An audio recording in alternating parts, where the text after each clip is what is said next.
Hallelujah. सभी को मेरी ओर से जय मसीह की। यीशु साहब, आज की रात की प्रार्थना में हम आप लोगों को बहुत त्याग से स्वागत करते हैं। सचमुच में परमेश्वर ने हम सबों को और आप सबों को भले चंगे रखा है। इसके लिए परमेश्वर की धन्यवाद करें, परमेश्वर की महिमा और आराधना करें। दिन भर में परमेश्वर ने हम सबों को संभाले रखा और नाना प्रकार बीमारियों से, दुख तकलीफ़ों से हम सबों को बचाए रखा है। इसके लिए प्रभु यीशु की महिमा और आराधना करते हुए आज का सुंदर रात को प्रभु यीशु का हाथों में सौंपे अपने आप को प्रभु का नाम से आज का रात को व्यतीत करने पाए। सचमुच में परमेश्वर का धन्यवाद हो, परमेश्वर की स्तुति हो। हम लोग परमेश्वर का जीवित वचन पर जाएंगे। सचमुच में इस घड़ी में हम लोग अपनी हृदय को तैयार करें कि आज का जो वचन के लिए, आज का जो जीवित वचन हम लोग पाए जाते हैं सबोपदेशक उसका 11 अध्याय पद संख्या 9 वचन को हम लोग अध्ययन करेंगे और यह वचन हमारे जीवन के लिए है और आपका जीवन के लिए है। आइए हम लोग परमेश्वर का जीवित वचन हम लोग ध्यान से सुनेंगे। समुपदेशक उसका 11 अध्याय पद संख्या 9 वचन इस प्रकार कहता है, हे जवान, अपनी जवानी में आनंद कर और अपनी जवानी के दिनों में मगन रहा। अपनी मनमानी कर और अपनी आँखों की दृष्टि के अनुसार चल, परंतु यह जान रख कि इन सब बातों के विषय परमेश्वर तेरा न्याय करेगा। आमीन। इन वचन से पढ़े जाने से आप सबों को बहुत तेज से आशीष मिले।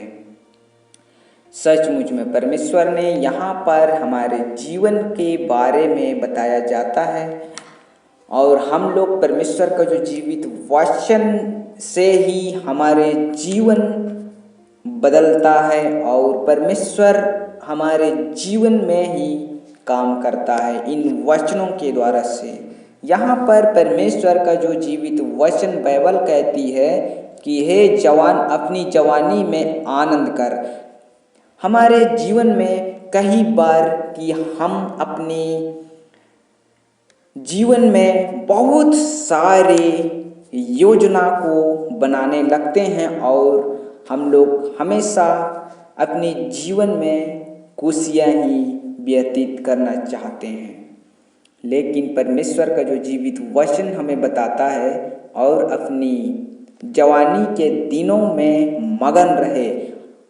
चाहे आपका जीवन, चाहे मेरे जीवन में, हम सब हमेशा खुशियाँ ही व्यतीत करना चाहते हैं। चाहे कितने भी समस्या हो, एक पल के लिए हम अपना जीवन को, दुख दर्द को भुला जाते हैं। वैसी मगन पर हम लोग चले जाते हैं। हो सकता है हमारे जीवन में बहुत सी खुशियाँ ऐसे हैं कि हम अपना जीवन को भुला देते हैं, लेकिन परमेश्वर का जीवित वचन हमें बताता है कि अपनी मनमानी कर और अपनी आँखों को दृष्टि के अनुसार चल। जब हमारे जीवन में बहुत सारी खुशियाँ आती है तो हम उन चीज़ों को हमारे जीवन में, हमारे सांसारिक जीवन में, चाहे आत्मिक जीवन में मगन रहेंगे, लेकिन परमेश्वर का जो जीवित वचन हमें बताता है कि अपनी जीवन को देखते हुए उस पर आनंद कर। अपनी जीवन को देखते हुए उस पर आनंदित हो, परंतु अपने विषय में परमेश्वर सारा योजना को तैयार करता है और उन योजनाओं को याद रखना, परंतु यह जान रख कि इन सब बातों के विषय में परमेश्वर आपका लेखा जोखा देगा। परमेश्वर इन वचन पढ़े जाने से आप सबों को बहुत त्याग से आशीष मिले। आमीन। सभी को मेरी ओर से जय मसीह की। अगर आपको पहली बार हमारी YouTube चैनल में बने हैं तो आप हमारे YouTube चैनल को जरूर से लाइक और सब्सक्राइब जरूर करें। परमेश्वर के जीवित वचन आपका जीवन में काम करने पाए। सो परमेश्वर आप सबों को बहुत त्याग से आशीष दे। आमीन।